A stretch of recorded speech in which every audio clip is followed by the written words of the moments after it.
Hello students, welcome to this new lecture of the topic solution of nonlinear equations. In the previous lecture of this topic we seen examples to find one of the root of the given equation by using bisection method. In that lecture we seen two examples, out of which first one that is of a transcendental equation and second one that is of a polynomial equation. That is, we can find out root of any nonlinear equation like a polynomial equation as well as a transcendental equation by using bisection method. In previous lectures we seen that examples to find out the root of the given equation by using bisection method. Now in this lecture we have to see the next method to find the root of the given nonlinear equation. Name of this method is a regular falsi method, or that method is also called as a false position method. Now in this lecture we are going to derive first the regular falsi method formula or the false position method formula to find out root of the equation f of x is equal to 0. ठीक आहे, म्हणजे पहिल्यांदा आपण f of x equal to 0 या non linear इक्वेशनचा route काढण्यासाठी जो काही regular falsi मेथडचा फॉर्म्युला आहे किंवा जो काही फॉल्स पोझिशन मेथडचा फॉर्म्युला आहे तो फॉर्म्युला पहिल्यांदा आपण डिराइव करणार आहोत आणि त्याच्यानंतर तो फॉर्म्युला वापरून दिलेल्या नॉन लिनियर इक्वेशनचं रूट कसं काढायचं याचा अल्गोरिदम आपण नेक्स्ट लेक्चरला पाहणार आहोत. ठीक आहे, म्हणजे या लेक्चरमध्ये आपण रेग्युलर फॉल्सी मेथडचा फॉर्म्युला डिराइव करणार आहोत. So let us see the derivation of regular falsi method formula or false position method formula to find out one of the roots of the given non-linear equation f of x is equal to 0. Question may be asked as a derive regular falsi method or false position method formula to find root of the equation f of x is equal to 0. ठीक आहे, म्हणजे डेरिवेशनचा question सुद्धा as a theory question एक्झाममध्ये विचारू शकतात. For that purpose, first of all, we have to derive the regular falsi method formula or false position method formula to find out one of the roots of the given equation, that is f of x equal to 0. Okay, that derivation is also important as per theoretical point of view. Theoretical point of view derivation हे definitely exam मध्ये विचारलं जातं. Okay, त्यासाठी derivation पहिल्यांदा पाहूयात आणि त्याच्यानंतर या मेथडने एक्झाम्पल कसे सोडवायचे त्याचा अल्गोरिदम आपण पाहणार आहोत. ठीक आहे, now before derivation of this particular formula we need some basic concepts. Okay, आपल्याला हा डेरिवेशन डिराइव करण्याच्या अगोदर आपल्याला दोन बेसिक कन्सेप्ट्स पाहिजे. ते बेसिक कन्सेप्ट्स पहिल्यांदा आपण डिस्कस करूयात आणि त्याच्यानंतर आपण रेग्युलर फॉल्सी मेथडचा किंवा फॉल्स पोझिशन मेथडचा फॉर्म्युला काय आहे तो डिराइव करूयात. ठीक आहे, आता बेसिक पॉईंट्स काय बघूयात. व्हेरी सिंपल थिंग, हे बेसिक पॉईंट्स आपल्याला डेफिनेटली 12 मध्ये झालेले आहेत. तेच पॉईंट्स पुन्हा आपल्याला इथं पाहायचे आहेत. ते फक्त आपण रिकॉल करूयात. ऑफकोर्स जॉमेट्री मधले पॉईंट्स आहेत ते काय बघूयात. आपल्याला माहिती आहे की इक्वेशन ऑफ स्ट्रेट लाईन वेगवेगळ्या फॉर्मॅटमध्ये असतं. ठीक आहे, म्हणजे सपोज स्लोप पॉईंट फॉर्म म्हणजेच एखाद्या लाईनवरचा आपल्याला स्लोप दिला असेल, सिमिलरली त्या लाईनवरचा कोणताही एखादा पॉईंटचे कोऑर्डिनेट्स आपल्याला माहित असतील तर equation of that line in slope point form is given as a y is equal to mx plus c. That you know very well. ठीक आहे, म्हणजे इक्वेशन ऑफ स्ट्रेट लाईन वेगवेगळ्या फॉर्मॅटमध्ये दिलं जातं. त्यापैकी equation of line with the slope m is given by the formula of equation as a y equal to mx plus c. हे आपल्याला माहिती आहे. इथे आपल्याला काय पाहिजे, suppose we have given 2 points on a line. म्हणजे आपल्याला समजा let a into bracket x1 y1 and b into bracket x2 y2 be any 2 points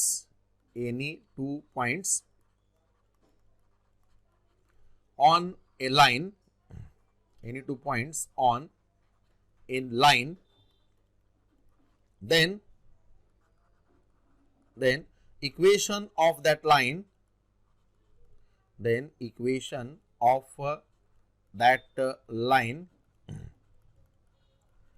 in a 2-point form,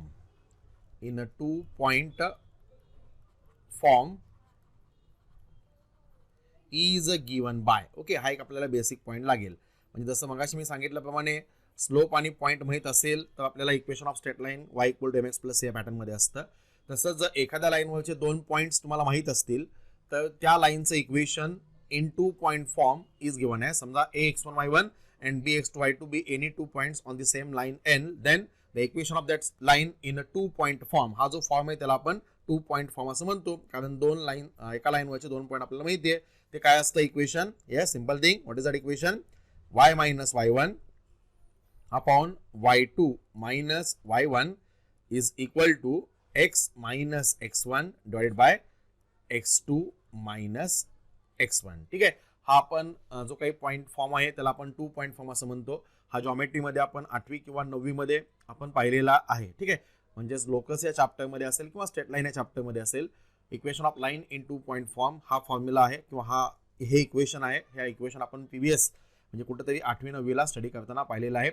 y minus y1 divided by y2 minus y1 is equal to x minus x1 divided by x2 minus x1 किंवा याचा reciprocal घेतला तरी चालू शकतो, doesn't matter.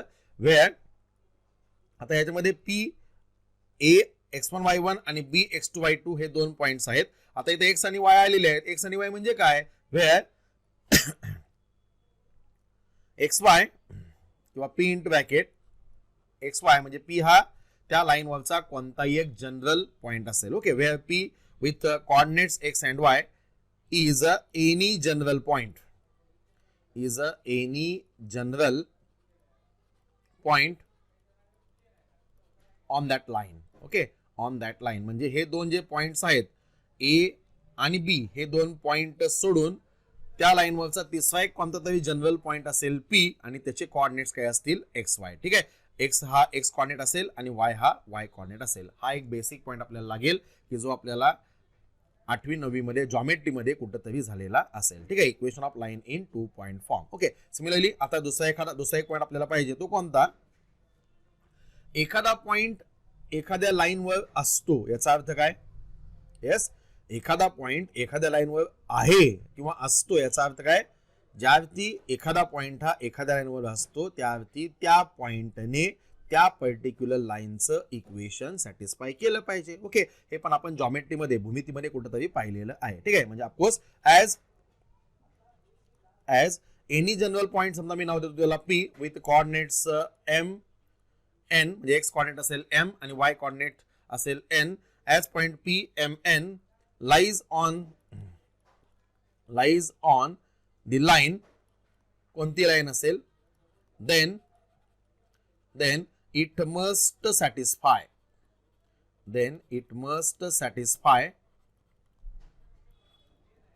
equation of that line. okay, equation of that line. ठीक आहे. Simple thing. हा एक पॉइंट आपल्याला पाहिजे. एखादा पॉइंट एखाद्या लाईनवर एक्झिस्ट आहे याचा अर्थ काय? त्या पर्टिक्युलर पॉइंटच्या कोऑर्डिनेट्सने दिलेल्या इक्वेशन ऑफ लाईन सॅटिस्फाय व्हायला पाहिजे. म्हणजे समजा मी असं म्हणत असेल let p into bracket x coordinate असेल m आणि y कोऑर्डिनेट असेल n. हा जर पॉइंट एखाद्या लाईनवर एक्झिस्ट असेल त्याचा अर्थ काय?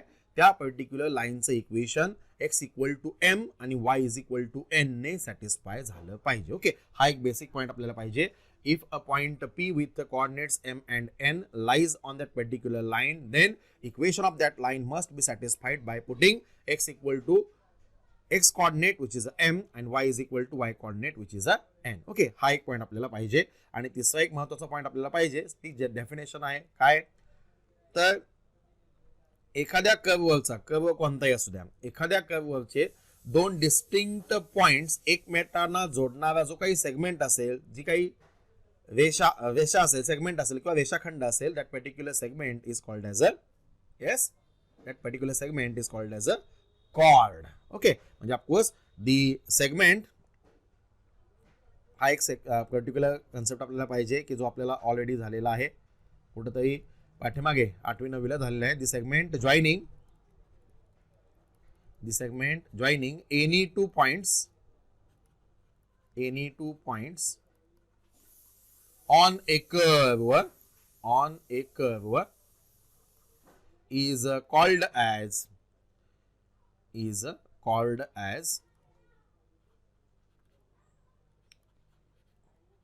chord. okay, chord spelling असेल CHORD.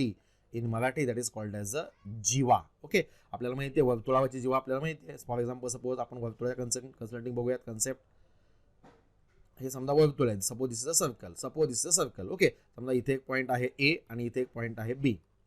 ओके, आणि ह्या त्या सर्कलवरचे दोन डिस्टिंक्ट पॉईंट जोडणारा मी सेगमेंट काढला, म्हणजे ऑफकोर्स रेषाखंड काढला. तर हा रेषाखंड म्हणजे काय असतो?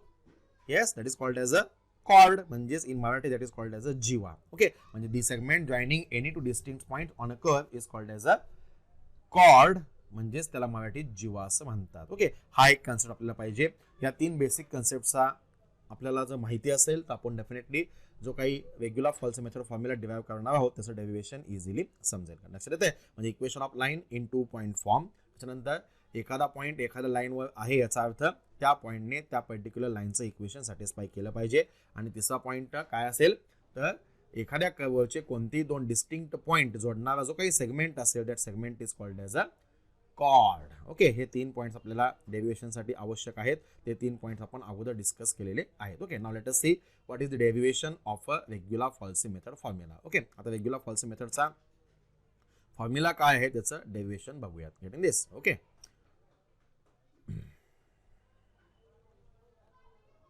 regular falsy method. Okay, now question may be asked as discussed previous, that is derive regular falsy method formula or derive false position method formula to find out one of the root of the equation f of x is equal to 0. ठीक आहे, solution बघूयात. let y is equal to f of x, let y is equal to f of x be the given equation, be the given equation of a curve. Okay, समजा y is equal f of x equal to 0 हे equation दिलेलं आहे. ते equation समजा आपण y म्हणून घेऊयात. Let y is equal to f of x be the given equation of a curve. Okay, तो एक कोणता तरी कर्व रिप्रेझेंट करणारं इक्वेशन आहे असं आपण कन्सिडर करूयात.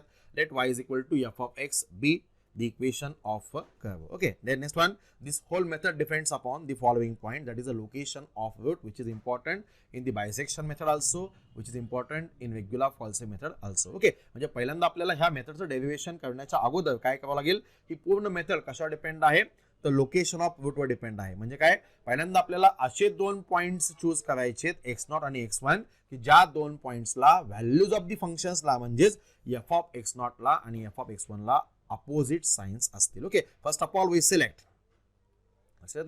we select 2 points, we select 2 points x0 and x1 for which f of x0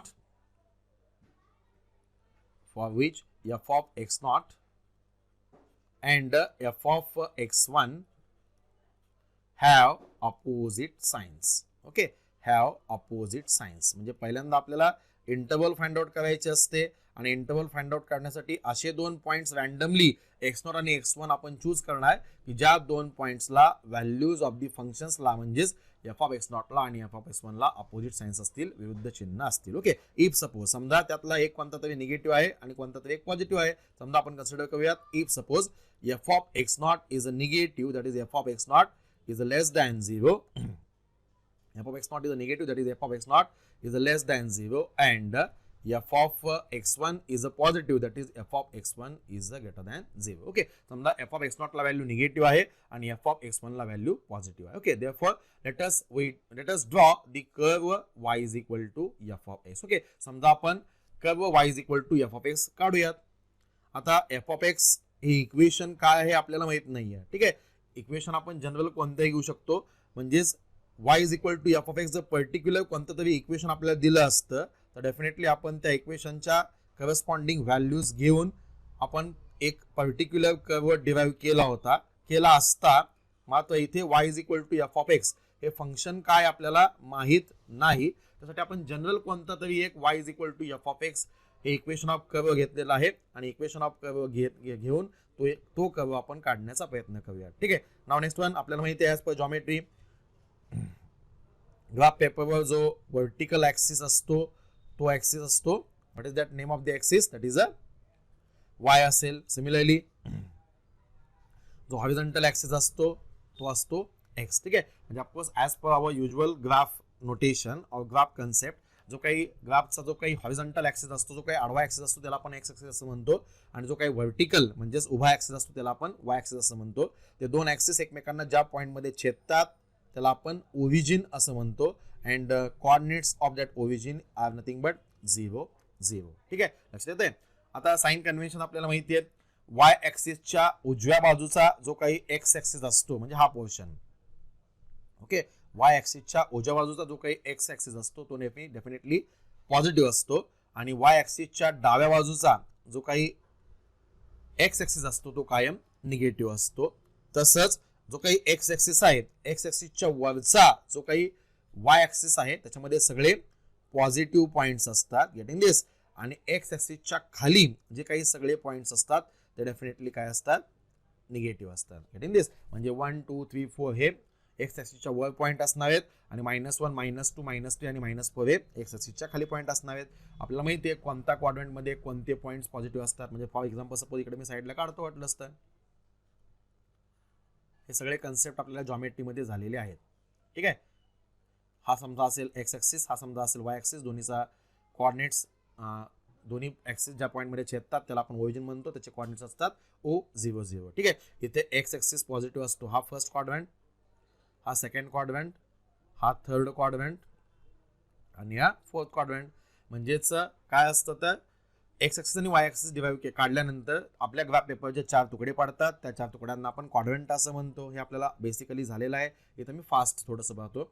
या पहिल्या क्वाड्रंटमध्ये दोन्ही एक्स आणि वाय हे पॉझिटिव्ह असतात, ऑल पॉझिटिव्ह. ह्याच्यामध्ये काय येस ASTC हे आपल्याला माहिती आहे. म्हणजे याच्यामधला जर आपण एखादा पॉईंट घेतला फर्स्ट क्वाड्रंट मधला तर याच्यामध्ये एक्स पण पॉझिटिव्ह असेल आणि वाय पण पॉझिटिव्ह असेल. सिमिलरली दुसऱ्या क्वाड्रंट मधला आपण एखादा पॉईंट घेतला तर याच्यामध्ये एक्स हा निगेटिव्ह असेल आणि वाय हा पॉझिटिव्ह असेल. तिसऱ्या क्वाड्रंट मधला एखादा पॉईंट घेतला याच्यामध्ये एक्स पण निगेटिव्ह असतो आणि वाय पण निगेटिव्ह असतो. आणि चौथ्या क्वाड्रंट मधला एखादा पॉईंट घेतला त्याच्यामध्ये एक्स हा पॉझिटिव्ह असतो आणि वाय हा निगेटिव्ह असतो. That you know very well. ठीक आहे, हे आपल्याला माहित आहे.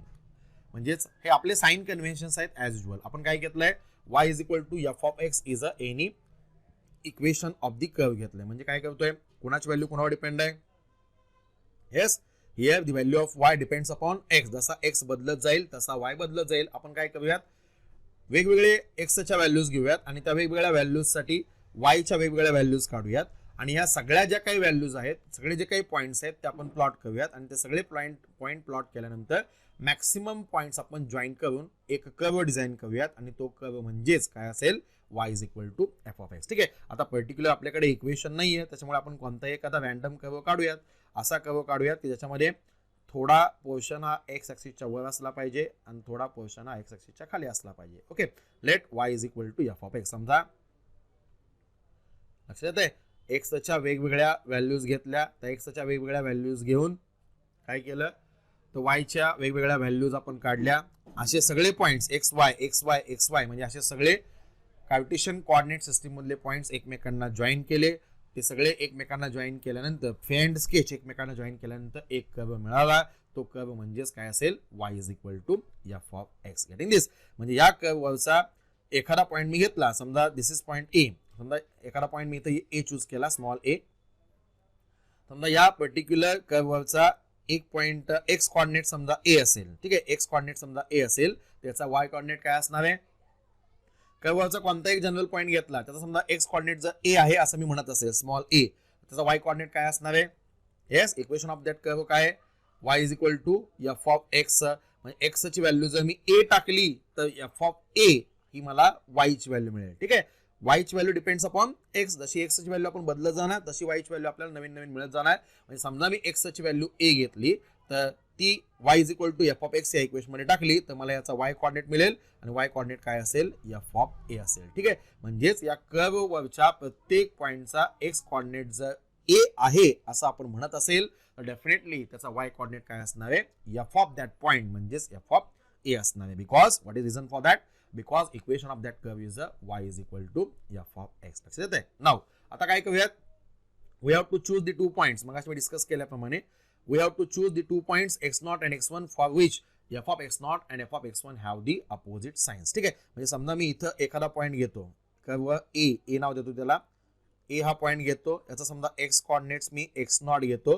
तर याचा एक्स कॉर्डिनेट x0 असेल तर डेफिनेटली त्या पॉइंट ए चा वाय कॉर्डिनेट काय असणार आहे मगाशी डिस्कस केल्याप्रमाणे y is equal to f of x हे इक्वेशन आहे. या y is equal to f of x या इक्वेशन मध्ये मी x equal to x not टाकलं तर मला काय मिळणार आहे, y is equal to f of x not मिळणार आहे. म्हणजेच त्या पॉइंट ए चा y कॉर्डिनेट काय असणार आहे, एफ ऑफ एक्स नॉट असणार आहे. ठीक आहे. Now what is your observation about F of x not. इथे एफ ऑफ एक्स नॉट ची किंमत काय असणार आहे, पॉझिटिव्ह का negative. Yes, f of x not हा काय वाय कॉर्डिनेट आहे आणि आपल्याला माहिती आहे आता मगाशी मी सांगितल्याप्रमाणे एक्स ऍक्सिसच्या खालचा जो काही वाय ऍक्सिस असेल त्याला प्रत्येक ठिकाणी वाय कॉर्डिनेट किती असेल, निगेटिव्ह असेल. ज्यावरती एफ ऑफ एक्स नॉट म्हणजे ए हा पॉइंट ज्यावरती एक्स ऍक्सिसच्या खाली आहे त्यावरती त्याचा एक्स कॉर्डिनेट काही असू द्या त्याचा वाय कॉर्डिनेट डेफिनेटली काय असणार आहे, एफ ऑफ एक्स नॉट असणार आहे. म्हणजेच हा y coordinate F of x not. म्हणजे फॉर एक्झाम्पल सपोज या पॉइंट ए पासून समजा मी वाय ऍक्सिस वर परपेंडिक्युलर इंट्रोड्यूस केला, समजा इथे कुठेतरी आला तर व्हॉट इज ऑब्झर्वेशन हियर, इथं वायची व्हॅल्यू काय आहे, निगेटिव्ह आहे. म्हणजे एफ ऑफ एक्स नॉट इथं काय असणार आहे, निगेटिव्ह असणार आहे. ठीक आहे. म्हणजे एक पॉइंट ए मी असा चूज केला की ज्या पॉइंटला एफ ऑफ एक्स नॉट ला साइन आहे निगेटिव्ह. आता दुसरा पॉइंट मला बी अशा पद्धतीने सिलेक्ट करायचा आहे की जेणेकरून त्या पॉइंटला व्हॅल्यू ऑफ द फंक्शन म्हणजेच एफ ऑफ एक्स वन ला पॉझिटिव्ह साइन असेल. Okay, you can take that point anywhere. Only what is the restriction on us, that is we have to take that point in such a way that f of x1 have opposite sign, that is a positive sign, because we have taken that point A with a negative sign. ठीक आहे.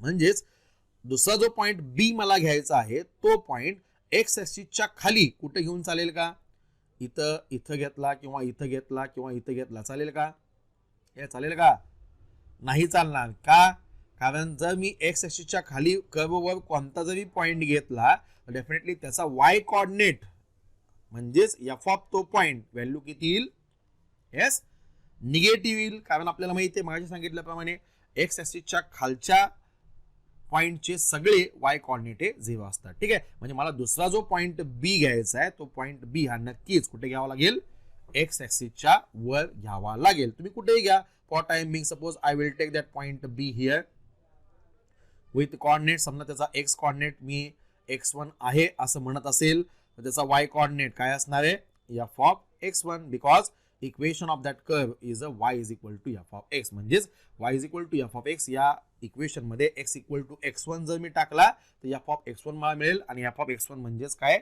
y coordinate आहे. Now what is your observation, इथे f of x1 चं sign काय असेल, no doubt. समजा point बी वरून मी y ऍक्सिसला perpendicular टाकला, समजा इथे कुठेतरी आला, इथे लिहितोय पहा मी, इथे what is the value of y, आपल्याला माहिती आहे एक्स ऍक्सिसच्या वरचा वाय कॉर्डिनेट सगळा काय असतो, पॉझिटिव्ह असतो. म्हणजे या पॉइंटला जो काही वाय कॉर्डिनेट आहे तो डेफिनेटली पॉझिटिव्ह असणार. म्हणजेच इथे एफ ऑफ x1 ची किंमत ही पॉझिटिव्ह असणार आहे. लक्षात येते. म्हणजे पहिल्यांदा जसं आपण इथे लिहिले पहा टिक मार्क करतो, असे दोन पॉइंट्स मी x0 आणि x1 चूज केले की ज्या दोन पॉइंटला व्हॅल्यूज ऑफ द फंक्शन्सला अपोजिट साइन्स असतील.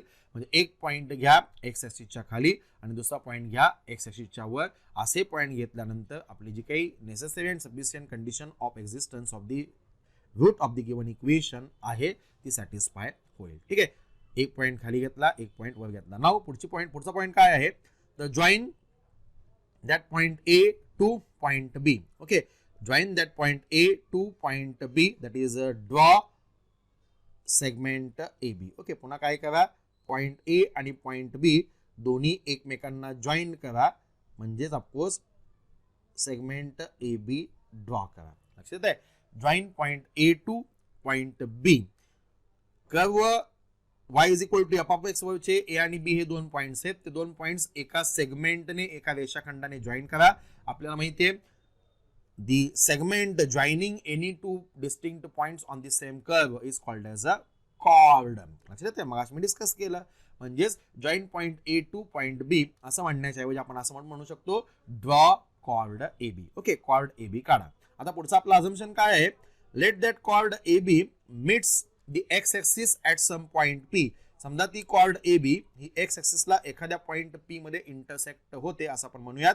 जर ती कॉर्ड जर या एक्स ऍक्सिसला पॉइंट P मध्ये जर छेदत असेल, तिचा एक्स कॉर्डिनेट समजा मी x2 आहे असं म्हणत असेल तर हिचा y कॉर्डिनेट काय असणार आहे, yes, let that chord AB intersects or meets the x axis at some point P with x coordinate x2, then what about its y coordinate? Y coordinate काय असेल, definitely yes f of x two नसणार आहे, कारण हा point P हा कर्ववर नाहीये. जर point P हा कर्ववर असला असता तर त्याचा वाय कोऑर्डिनेट हा एफ ऑफ एक्स टू असला असता. मात्र पॉइंट पी हा कर्ववर आहे का? नाहीये. पॉइंट पी कुठे आहे? एक्स ऍक्सिस वर आहे आणि आपल्याला माहिती आहे एक्स ऍक्सिस वरच्या प्रत्येक पॉइंटचा वाय कोऑर्डिनेट हा 0 असतो, कारण what is equation of x axis? Yes, equation of x axis काय असतं? y is equal to 0 and what is equation of y axis? x equal to 0. म्हणजेच वाय ऍक्सिस वरच्या प्रत्येक पॉइंटचा x कोऑर्डिनेट 0 असतो आणि x ऍक्सिस वरच्या प्रत्येक पॉइंटचा y coordinate हा 0 असतो. म्हणजे पॉइंट P चा जर x कोऑर्डिनेट मी x2 घेतला, what about it's y coordinate? y coordinate is 0. लक्षात येतंय? Let that chord AB intersects the x-axis at some point P with coordinate x2, 0. लक्षात येते का? ही फिगर मी कशी ड्रॉ केली? प्रत्येक वेळेस फिगर ड्रॉ करत असताना आपल्याला ज्या काही गोष्टी हव्या आहेत त्या पद्धतीने आपण डिझाईन करत गेलो. नाव जशी आपण फिगर काढलेली आहे तसं त्याचं डिस्क्रिप्शन खाली लिहायचं. ओके, एक्झाम मध्ये ते लिहिणं गरजेचं आहे, इथं ते मी लिहित नाहीये. ओके, डिस्क्रिप्शन लिहायचं म्हणजे कसं लिहायचं? येस, जसं आपण कव्हर डिझाईन केला किंवा जसं आपण आता फिगर काढली त्याच पद्धतीने आपण डिस्क्रिप्शन लिहायचं. डिस्क्रिप्शन लिहिणं गरजेचं आहे. डिस्क्रिप्शनला मार्क्स आहेत. काय म्हणता येईल? या डिस्क्रिप्शन मध्ये काय लिहिणार? जसं आपण फिगर काढली त्या पद्धतीने डिस्क्रिप्शन लिहूयात. काय? Let y is equal to f of x be the given equation of curve.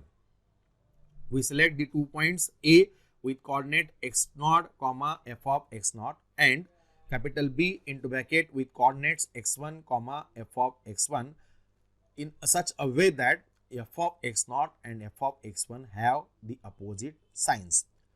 Full stop. If suppose f of x0 is a negative and f of x1 is a positive. Full stop. Next line. पुढे काय लिहिणार? पुढे आपण काय केलं? Now join point A to point B. That is draw chord AB. Full stop. पुढे let that chord AB meets or intersects the x-axis at some point P with x coordinate x2, y coordinate 0 असेल. ठीक आहे, म्हणजे P into bracket x2, 0 असेल. लक्षात येतंय का? Okay, आता हे डिस्क्रिप्शन दिल्यानंतर पुढे आपण डेरिव्हेशन स्टार्ट करूयात. लक्षात येते का? हे डिस्क्रिप्शन सगळ्यांनी पेपरमध्ये लिहिणं अपेक्षित आहे, इथं मी ते लिहिण्यासाठी वेळ घालवत नाहीये. ठीक आहे, नाउ इक्वेशन ऑफ इथून डेरिव्हेशन आपलं स्टार्ट आहे. Equation of chord A be in 2 point form. Okay, in 2 point form. In 2 point form is, आपल्याला माहिती आहे एखाद्या लाईनवरचा किंवा एखाद्या कॉर्डवरचे दोन वेगवेगळे पॉइंट्स आपल्याला माहित असतील तर त्या लाईनचं इक्वेशन 2 पॉइंट फॉर्म मध्ये काय असतं? मगाशी आपण सुरुवातीच्या लेक्चरच्या सुरुवातीला डिस्कस केलंय. काय असतं? y minus y1. Correct, y minus y1 divided by y2 minus y1 is equal to x minus x1 divided by x2 minus x1. लक्षात येते का? येस. आता कॉर्ड ए बी, इथं पुन्हा फिगर मध्ये पहा, ही कॉर्ड ए बी आहे. कॉर्ड ए बी वरचा एक point A with x coordinate x0 and y coordinate f of x0 हा पॉइंट आपल्याला माहिती आहे. सिमिलरली दुसरा पॉइंट बी हा सुद्धा माहिती आहे. म्हणजेच या कॉर्ड ए बी चे वरचे जर दोन पॉइंट्स मला माहित असतील तर equation of that line in 2 point form आपण लिहू शकतो. मगाशी डिस्कस केल्याप्रमाणे काय आहे? y minus y1 divide by y2 minus y1 is equal to x minus x1 divided by x2 minus x1. आता याच्यामध्ये point A x0, f of x0 आहे. थेरीनुसार तो पॉइंट काय असेल? x1, y1 असेल. सिमिलरली दुसऱ्या पॉइंटचे कोऑर्डिनेट्स आपण थेरीनुसार मगाशी डिस्कस केल्याप्रमाणे काय घेतो? x2, y2. ओके, म्हणजे हे दोन पॉइंट्स आपल्याला माहिती आहेत. हे दोन जर पॉइंट माहित असतील तर equation of that line in 2 point form आपल्याला लिहिता येईल. दॅट इज इन पर्टिक्युलर काय असेल? y minus y1. y1 च्या ऐवजी इथं काय आहे? a पॉइंटचा y coordinate which is a f of x0 divided by y2. y2 म्हणजे काय? b पॉइंटचा y coordinate which is a f of x1. लक्षात येतंय? फिगर मध्ये आहे पहा. Minus y1. y1 म्हणजे काय? तर a पॉइंटचा y coordinate which is a f of x0. लक्षात येते का? मुद्दा मी ब्लू पेन ने खाली लिहिले पहा. f of x0 is equal to, yes, x जसं आहे तसं x as it is, x minus x1. x1 म्हणजे थेरॉटिकल नोटेशन मध्ये काय आहे? a पॉइंटचा x कोऑर्डिनेट आणि इथं a पॉइंटचा x coordinate instead of x1 काय आहे? x0. Correct, divided by x2. What is x2? x2 म्हणजे काय असतो? बी पॉइंटचा एक्स कॉर्डिनेट. बी पॉइंटचा एक्स कॉर्डिनेट इथं काय आहे? येस, बी पॉइंटचा एक्स कॉर्डिनेट काय आहे? x1. ठीक आहे, मायनस बी पॉइंटचा x2 म्हणजे काय? बी पॉइंटचा एक्स कॉर्डिनेट तो काय आहे? x1 minus x1. x1 म्हणजे काय? तर ए पॉइंटचा एक्स कॉर्डिनेट. ए पॉइंटचा एक्स कॉर्डिनेट काय आहे पहा बरं? ए पॉइंटचा एक्स कॉर्डिनेट काय आहे? x0 आहे. Getting this? ओके, हे झालं थेरॉटिकल. पहिल्यांदा जे मी लिहिलं ते थेअरीमध्ये आपण जे डिस्कस केलं ते लिहिलं, आणि हे पर्टिक्युलर आपली जी काही कॉर्ड ए बी आहे त्या कॉर्ड ए बीचं जे काही पर्टिक्युलर इक्वेशन आहे ते पर्टिक्युलर इक्वेशन मी लिहिलेलं आहे. Getting this? Okay, y minus f of x not divided by f of x1 minus f of x not is equal to x minus x not divided by x1 minus x not. इथपर्यंत लक्षात येतंय का? Yes, काय केलं आपण? दोन points असे घेतले की ज्या दोन पॉईंट्सला व्हॅल्यूज ऑफ द फंक्शन्सला अपोजिट साइन्स असतील. त्याच्यानंतर ते दोन पॉईंट्स आपण जॉईन केले. पुन्हा आपण काय म्हणतोय? ती कॉर्ड ए बी एक्स एक्सेसला विथ कॉर्डिनेट्स पी x2 0 मध्ये इंटरसेक्ट होते. ओके, त्याच्यानंतर आपण काय केलं? Equation of that line in 2 point form is given by y minus y1 divide by y2 minus y1 is equal to x minus x1 divide by x2 minus x1. याच्यामध्ये x1 y1 आणि x2 y2 च्या respect values टाकल्या आणि particular equation of chord A B आपण लिहिलेलं आहे. Next one, पुढे. What is your intention? आपण काय करतोय? एम काय विसरायचं नाही. What is your aim? What is your target? Yes, we have to derive regular falsi method formula. आपल्याला regular falsi method formula derive करायचा आहे. रेग्युलर फॉल्सी मेथड फॉर्म्युला कशासाठी आहे?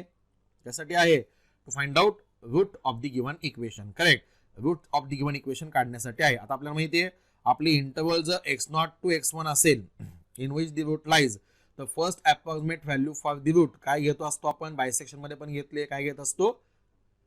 x2. ठीक आहे, म्हणजे आपल्याला x2 काढण्यासाठीचा फॉर्म्युला काय आहे तो आपल्याला डिझाइन करायचा आहे. ठीक आहे, आतापर्यंतच्या आपल्या डिस्कशन मध्ये इथपर्यंत टिक मार्क करतोय पहा मी.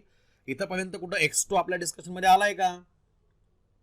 येस, डिस्कशन मध्ये आलेला नाही. आणि आपल्याला x2 ची किंमत काढायची आहे. ठीक आहे, म्हणजे x2 ची किंमत काढण्यासाठी पहिल्यांदा आपल्याला x2 आपल्या डिस्कशन मध्ये आणणे गरजेचं आहे. आणि तो x2 आपल्या डिस्कशन मध्ये आणण्यासाठी आपण काय करणार आहे? काय वापरणार आहे? येस, x2 कुठे पहा बरं, मी फिगर पर्यंत स्क्रोल करतो. x2 कुठे आहे? येस, x2 म्हणजे काय? Let that chord A B intersect the x axis at some point p with coordinate x2, 0. इथं आपण बघितलंय पहा. ओके, इथं x2 हा पॉइंट आहे. ठीक आहे, आता x2 ला आपल्या डिस्कशन मध्ये आणायचं. कसं आणणार? हे सिंपल थिंग. कसं आणणार? मग अशी आपण लेक्चरच्या बिगिनिंगला जे दोन बेसिक पॉईंट डिस्कस केले त्यातला दुसरा पॉईंट काय होता? येस, एखादा पॉईंट एखाद्या लाईनवर आहे याचा अर्थ काय? त्या पर्टिक्युलर पॉईंटच्या कॉर्डिनेट्सने त्या पर्टिक्युलर लाईनचं इक्वेशन सॅटिस्फाय केलं पाहिजे. तो कन्सेप्ट वापरूयात. What is your observation? Point P with coordinate x2, 0 lies on the chord AB. Okay, ज्यावरती पॉइंट P x2, 0 हा कॉर्ड AB वर आहे त्यावरती त्या पर्टिक्युलर पॉइंट P ने कॉर्ड AB चं इक्वेशन सॅटिस्फाय केलंच पाहिजे. गेटिंग दिस? अशा पद्धतीने आपण x2 त्याच्यामध्ये एंटर करून घेतोय. लक्षात येतंय का ऑल ऑफ यू? काय म्हणतोय आपण? येस, ज्यावरती पॉइंट P हा लाईन AB वर किंवा कॉर्ड AB वर आहे त्यावरती त्या पर्टिक्युलर पॉइंटने त्या पर्टिक्युलर लाईनचं इक्वेशन सॅटिस्फाय केलंच पाहिजे. ठीक आहे, ॲज इथं आपला थिंकिंगचा टॅग बदलला त्यामुळे मी इंक बदलतोय. ॲज अ पॉइंट P, जिथं आपण थिंकिंग बदलतोय पहा त्या ठिकाणी मी शक्यतो इंक बदलतोय. As point P with coordinate x2, 0 x coordinate x2 असेल, y कॉर्डिनेट 0 असेल, lies on the chord AB, lies on the chord AB. Therefore it must satisfy केलंच पाहिजे. It must satisfy equation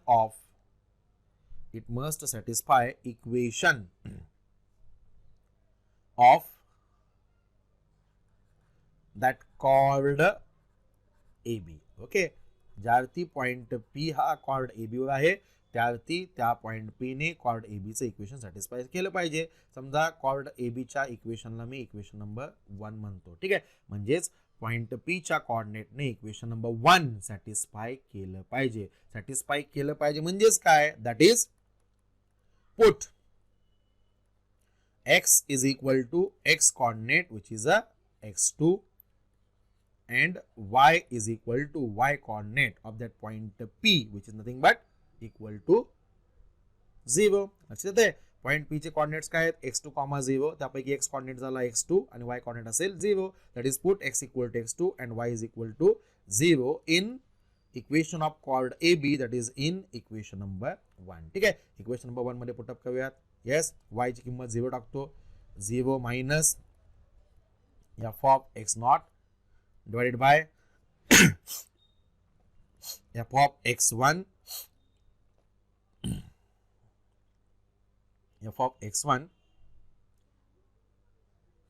minus f of x not जसं आहे तसं as it is, that is equal to x. च्या ऐवजी आपण काय put up करतोय, x2 minus x not remains as it is divide by x1 minus x not remains as it is. लक्षात येते का. येस, ज्यावरती पॉईंट P हा कॉर्ड ए बी वर आहे त्यावरती पॉईंट P च्या कॉर्डिनेट्सने equation of that particular chord A B म्हणजेच इक्वेशन नंबर 1 सॅटिस्फाय केलंच पाहिजे. हा कन्सेप्ट आपण यूज केलेला आहे. That is x equal to x2 टाकलं आणि y इक्वल टू 0 टाकलं. लक्षात आहे. नाऊ इथला आपला सगळा जॉमेट्रिकल कन्सेप्ट संपला. आता फक्त काय करायचं, आपल्याला हे सॉल्व करायचं आहे, हे सिम्प्लिफाय करायचं आहे आणि हे सिम्प्लिफाय करून x2 ची किंमत काढायची आणि ती जी काही x2 ची किंमत असेल तो म्हणजेच आपला रिक्वायर्ड रेग्युलर फॉल्सी मेथडचा फॉर्म्युला असेल. ठीक आहे, सिम्प्लिफाय करूयात. काय करता येईल, येस, क्रॉस मल्टिप्लिकेशन करतो. क्रॉस मल्टिप्लिकेशन करूयात. Therefore x2 minus x not bracket टाकतो. Cross multiplication into bracket f of x1 minus f of x not, लक्षात येते, that is equal to minus f of x not into bracket x1 minus x not. लक्षात येते का. Okay, all of you get this. फक्त काय केलं, cross multiplication केलेलं आहे. देअरफॉर आता सिम्प्लिफाय करतो. आपल्याला आपला एम कशात आहे, टार्गेट काय आपलं, x2 सोडून जे काय आहे त्या सगळ्यांचं शिफ्टिंग करूयात, त्या सगळ्यांचं पक्षांतर करूयात, एक एक करून पक्षांतर करूयात. सगळ्या टर्म्स एकत्रितपणे शिफ्ट करता येणार नाहीये. x2चं सिम्प्लिफिकेशन काढण्यासाठी x2 सोडून जे काय आहे त्याचं पक्षांतर करूयात. आता इथे हा जो पूर्ण ब्रॅकेट चौकोनी ब्रॅकेट LHS चा जो चौकोनी ब्रॅकेट आहे इकडे मल्टिप्लाइड बाय आहे, तिकडे गेल्यानंतर डिव्हिजन मध्ये जाईल. That implies x2 minus x not, फक्त simplification is equal to, yes, numerator minus f of x not into bracket x1 minus x not आवेच्या जशी आहे तशी डिवाइड बाय, तिकडे तो ब्रॅकेट गुणिले होता, इकडे आल्यानंतर तो ब्रॅकेट भागिले मध्ये जाईल, भागाकार जाईल. That is a f of x1 minus f of x not. लक्षात येते का. ऑल ऑफ यू गेटिंग दिस. समजतंय का.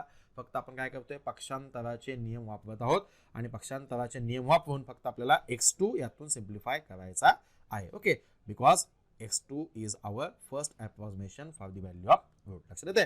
देअरफॉर पुढे काय करता येईल, yes, what is next one. इथे मायनस x नॉट आहे, आपला फक्त x2 सेपरेट करायचा आहे. इकडे मायनस x नॉट आहे, मायनस x नॉट तो तिकडे पक्षांतर करतो, that becomes plus x not. ठीक आहे, म्हणजे काय असेल, x2 is equal to minus x not goes there becomes plus x not. आणि हे जे काही मायनस साइन आहे ते मी इथे देतो, मायनस बाकीच्या टर्म जशा आहे तशा, फक्त हा जो ब्रॅकेट आहे तो मी पहिल्यांदा लिहितो. That gives minus into bracket x1 minus x not into f of x not divided bye denominator remains as it is, that is a f of x1 minus f of x not. लक्षात येत आहे. Okay, म्हणजे x2 आपण LHS ला ठेवला, बाकी सगळ्यांचं पक्षांतर केलेलं आहे. फॉर्म्युला असाच ठेवला तरी चालेल. हा जो फॉर्म्युला आहे त्याला आपण सिकँट मेथड फॉर्म्युला असं म्हणतो, की जो आपल्या सिलेबसमध्ये नाही आहे. आता फक्त आपण काय करूयात, सिम्प्लिफाय करूयात. जितकं सरळ रूप देता येईल, जेवढं सिम्प्लिफाय करता येईल, जेवढं सिम्पल करता येईल तेवढं करूयात. ओके, हाच आपला फॉर्म्युला जसा आहे तसा घेतला तरी चालेल, मात्र फॉर्म्युला नेहमी सिंपल असावा यासाठी आपण याच्यामध्ये कॅल्क्युलेशन करूया, त्यासाठी आपण याच्यामध्ये सिम्प्लिफिकेशन करूयात. देअरफॉर x2 LHS जसं आहे तशी जे आपल्याला पाहिजे तशी मिळालेली आहे. पुन्हा काय करूयात, येस, इकडे डिवाइड बाय काय नाहीये म्हणजे डिवाइड बाय 1 असतं, म्हणजे पुन्हा काय करूयात, cross multiplication. What we get, x not into bracket तिरकस गुणाकार पुन्हा f of x1 minus f of x not. Getting this? हा bracket complete minus yes minus 1 into तो ब्रॅकेट म्हणजे minus into bracket x1 minus x not into f of x not असेल. Getting this? Divided by सरळ गुणाकार डिनॉमिनेटरचा सरळ गुणाकार असेल which is that f of x1 minus f of x not. All of you getting this? Okay. म्हणजे पहिल्यांदा teaching चालू असताना किंवा पहिल्यांदा लेक्चर चालू असताना डेफिनेटली काही गोष्टी तुम्हाला समजणार नाहीत, पण पहिल्यांदा व्यवस्थित जर लेक्चर अंडरस्टँड करून घेतलं आणि त्याच्यानंतर जर रिपीटेडली तुम्ही जर लेक्चर व्यवस्थित पाहिलं डेफिनेटली कन्सेप्ट तुम्हाला समजेल. लक्षात येतं? रिपीटेडली वॉच करा, रिपीटेडली पाहत चला, रिपीटेडली पाहून झाल्यानंतर स्वतः नोट्स प्रिपेअर करण्याचा प्रयत्न करा. Okay. That article is important as per theoretical question point of view. Okay. That is equal to simplify करूयात. Therefore LHS आपली जशी आहे तशी काय करताय सिम्प्लिफिकेशन एक्स नॉट ने आत मल्टिप्लाय करून घेतो. एक्स नॉट ने आत मल्टिप्लाय करून घेतल्यानंतर what we get x not into f of x1 पुढे minus x not into f of x not. Getting this? फक्त सिम्प्लिफिकेशन बाकी काहीच नाही आहे. Getting this? एक्स नॉट ने प्रत्येक टर्मला मल्टिप्लाय करून घेतला. आता पुन्हा काय करतो या minus f of x not ने आत गुणून घेतो किंवा x1 ने आत गुणून घेतो. What is this? Minus x1 into f of x not पुढे minus of minus that will become plus x not into f of x not असेल divide by denominator remains as it is. No change. Denominator मध्ये सिम्प्लिफिकेशनला काही scope नाही आहे. Keep it as it is. That is f of x1 minus f of x not. Getting this? That is equal to simplification काय करता येईल yes x not into f of x1 अशी term दुसरीकडे कुठे आहे का? आहे का? नाही आहे. म्हणजे एकच टर्म आहे. Keep it as it is. That is x not into f of x1 remains as it is. No change. पुढे minus x not into f of x not आणि इथे आहे पहा plus x not into f of x not. मी underline केले आहेत. Minus x not into f of x not and plus x not into f of x not equal and opposite term we can cancel. लक्षात येते का? Given पेनने मी cancel केले आहेत पहा. Minus x not f of x not आणि plus x not f of x not equal and opposite term gets cancel. लक्षात आहे? इक्वल आणि ऑपोजिट टर्म्स आपण कॅन्सल करू शकतो. What is remaining here? Only एकच टर्म राहिली. कोणती? Minus x1 into f of x not divided bye denominator as it is, no change, f of x1 minus f of x not. ठीक आहे. That is equal to proceed. पुढे तेच फक्त व्यवस्थित लिहितो. therefore शेवटच्या स्टेपला LHS लिहूयात. therefore x2 is equal to yes x not तेच फक्त व्यवस्थित लिहितो into f of x1 minus x1 into f of x not divided by सगळ्याला भागिले F of x1 minus f of x not. ठीक आहे. F of x1 minus f of x not. अजून काय सिम्प्लिफाय करता येईल का? येस. अजून काय सिम्प्लिफिकेशन करणं पॉसिबल नाही म्हणजे इथं थांबूयात. ओके. याला स्क्वेअर करूयात. This is the required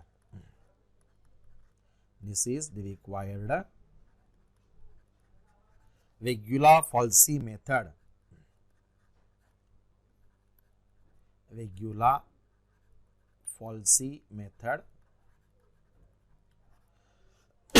Regular falsi method or false position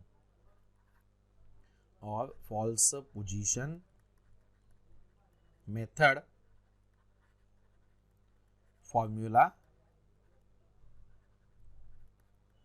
to find first approximation. कारण आपल्याला माहिती आहे जर इंटरवल x0 to x1 असेल तर आपलं पहिलं अप्रॉक्सिमेशन काय असतं x2 असतं. To find first approximation for the value of the root. ठीक आहे. हाच आपला रेग्युलर फॉल्सी मेथडचा formula to find out first approximation for the value of the root असेल. Getting this? What is that formula? x2 is equal to x0 into f of x1 minus x1 into f of x0 divided by f of x1 minus f of x0. ठीक आहे, म्हणजे interval आपले interval काय आहे, x0 to x1 आहे. ही interval असेल याच्यामध्ये f of x0 is a negative, f of x1 is a positive असेल तर या इंटरवल मध्ये जे काही first approximate value for the root आहे that is denoted by the symbol x2 and the value of x2 is given by regular falsi method formula or false position method formula as x2 is equal to x0 into f of x1 minus x1 into f of x0 divided by f of x1 minus f of x0. This is the required regular false method formula or false position method formula to find out one of the roots of the given equation. Getting this? Okay. Now derivation थोडंसं पहिल्यांदा समजायला अवघड वाटेल, no doubt. पहिल्यांदा व्यवस्थित lecture पहा, त्याच्यानंतर repeatedly lecture पहा. रिपीटेडली लेक्चर पाहत असताना कन्सेप्ट जे काय आहेत ते व्यवस्थित अंडरस्टँड करून घ्या.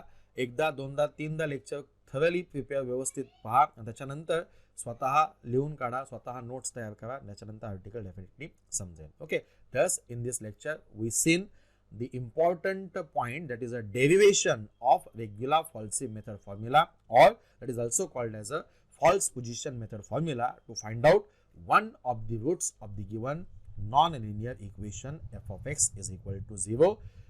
This point, as per theoretical point of view, this derivation is the most important. Getting this? Understand this? Okay. Now in the next lecture we will see the algorithm to find out one of the root of the given equation by using false position method. Okay, let's stop here. Thank you.